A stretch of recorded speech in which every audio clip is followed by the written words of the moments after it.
자, 1분기 실적 시즌이 시작이 됐습니다. 아무래도 시장이 이렇게 좋아도 지금 무턱대고 저평가주를 고르는 것보다는 실적 위주의 저평가주를 선별적으로 고르는 게 상당히 중요할 것 같습니다. 화면으로도 지금 시가총액 상위 종목들 대형주들 위주로 지금 좀 주가가 나가고 있는데요. 대형주에 지금 시장에 관심이 쏠리고 있습니다. 삼성전자와 SK하이닉스 같은 경우에는 정말 오늘도 그렇지만 최근에 계속해서 흐름이 좋거든요. 수급도 좋아지는 모습이고요. 대장주들에 쏠린 관심 어디까지나 이어질 수 있을지 우리 김현성 전문위원님부터 말씀을 해주실까요?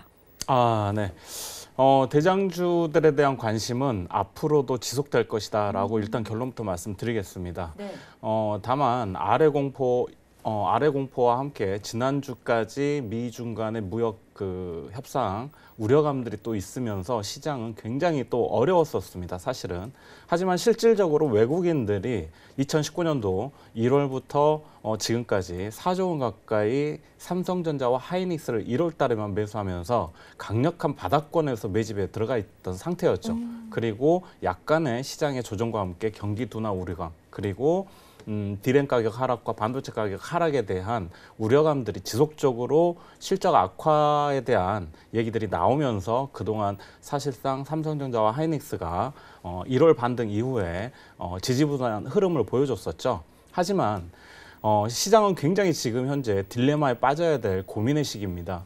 과연 실적은 하락하고 반도체 가격은 하락하고 있는데도 불구하고 외국인들의 수급은 강하게 들어오고 있죠. 오늘 마침 기관과 외국인 동반 매수를 하면서 하이닉스 같은 경우는 삼성전자의 후광을 또 반대에 악재를 좀 수익을 받으면서 더 강한 모습을 보여줬죠. 그래서 상방으로의 열려있는 방향은 맞지만은 아직 크게 신고가를 돌파하는 강한 추세 흐름을 이어가지는 아직 두고 봐야 되겠지만 수급적인 측면에서는 앞으로 우리가 4월장 반드시 관심을 가지고 대응해야 되겠다라고 말씀드리겠습니다. 알겠습니다. 삼성전자 같은 경우에 어닝 쇼크가 이미 시장에 좀 반영이 된 모습이다라는 말씀을 해주셨는데 그렇다면은 금요일장에 삼성전자의 실적이 좀 좋지 않게 나옴에도 불구하고 시장은 조금 더 굳건하게 버텨줄 수가 있을까요? 별로 다른 영향을 받지는 않을까요? 네, 시장에서는 지금 이미 실적 악화에 대한 고해성사를 했죠, 삼성전자가. 그리고 아마존에 대한 리콜 사태 이런 것들 악재들이 이미 나왔음에도 불구하고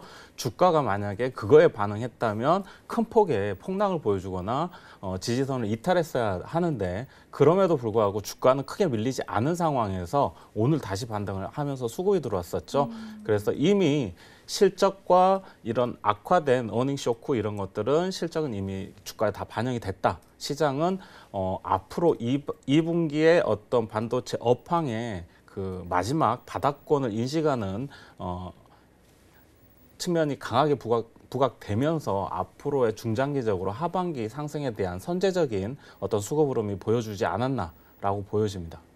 알겠습니다. 자, 그렇다면 지금 김현성 전문위원께서는 전체적으로 종목들을 봤을 때 1분기 실적 그래도 좀 어떻게 예상을 하시는지 긍정적인 쪽으로 보시는지 부정적인 쪽으로 보시는지 궁금하거든요. 어떻게 생각하시는가요? 전반적인 1분기 실적들은 긍정적인 측면보다는 이미 시장에서 예상하고 있는 수준의 좀 실적 악화가 좀 예상은 됩니다. 하지만은 오히려 용인시에 대한 반도체 클러스터 투자라든가 삼성에 대한 5G 반도체 투자 이런 것들에 대한 기대감들이 오히려 지금 시장의 수급을 이끌고 있지 않나라고 보여지기 때문에 지금은 1분기 실적을 볼 게 아니라 2분기, 3분기 이어지는 성장성, 투자에 대한 성장성에 더 초점을 맞출 필요가 있다라고 말씀드리겠습니다. 네, 김현성 전문위원께서는 1분기는 이미 1분기에 대한 결과는 시장에 선반영됐기 때문에 2분기 실적에 주목을 해보자라는 말씀이셨습니다.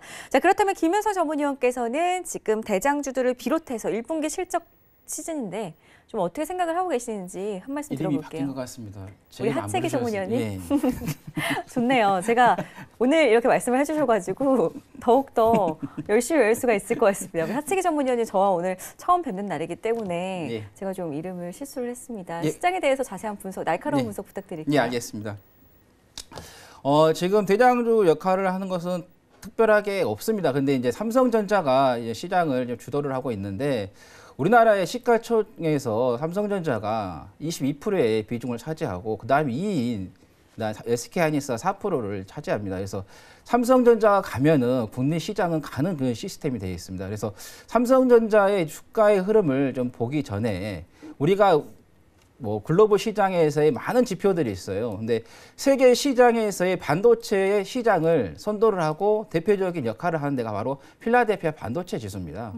지금 필라델피아 반도체 지수가 사상 최고가를 지금 눈앞에 지금 두고 있거든요. 네. 지난 3월 21일에 1,450포인트 갔다가 지금 살짝 눌림목 주고 있는데 그 전에 이제 3월 13일에 1,464포인트까지 갔다가 지금 그 앞에 이제 갱신을 앞두고 있는데 이 필라델피아 반도체 지수가 가면은 전 세계 시장에 반도체가 가게 돼 있습니다. 그러면 삼성전자나 SK하이닉스도 덩달아서 그거를 이어간다는 거죠. 그리고 아까 우리 김현성 전문위원님께서 말씀해 주신 것 중에 저도 이제 동의가 된 게 있는데 일단은 지금 4월입니다.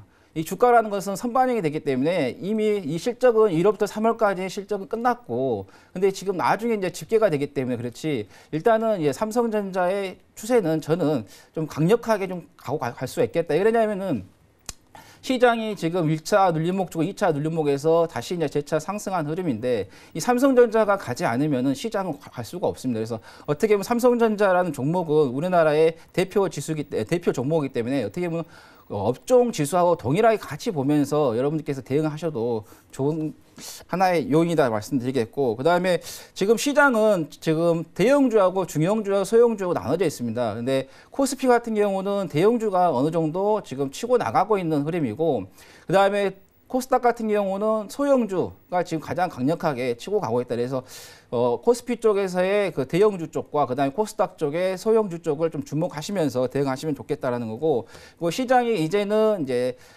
꼬여 있었던 업종 차트를 잠깐 한번 보여드리면, 네. 이 보시면은 이평선이 어떻게 보면 주가의 방향을 잡히는 건데요. 보시면은 이 시장에서 10월달에 급락이 나온 후에 보시면 이평선이 역별이 되면서 꼬여 있었습니다. 실타리가 묶여 있었죠. 그리고 항상 시장은 역별이 되어 있을 때 바닥을 찍고 정별이 되어 있을 때 항상 고점을 찍습니다. 그래서 시장 역별에서 지금 대형주가 삼성전자의 그 어닝 쇼크하고 미리 말씀한 거고 애플의 그 쇼크가 있어가지고 종합지수가 대형주에 의해서 1월 4일날 이중 바닥 한 번 더 찍었는데, 지금 보시면은 어제 그제 그리고 오늘까지 강력하게 만들어지면서 이평선이 정별 상태로 가기 때문에 이 골든 크로스가 막 만들어진 단계에서는 상당히 강세가 보입니다. 그래서 제가 이제 쉽게 말하면은 이 정별 장세는 도끼 장세가 왔다는 거죠. 무조건 어떤 종목이든지 시장의 편성에 의해서 상승할 수 있는 메리트가 있기 때문에, 그래서 시장에 대해서 여러분들께서 두려워하지 마시고 긍정적으로 생각하시고 시장에 대해서 적극적으로 가담하시라는 말씀드립니다.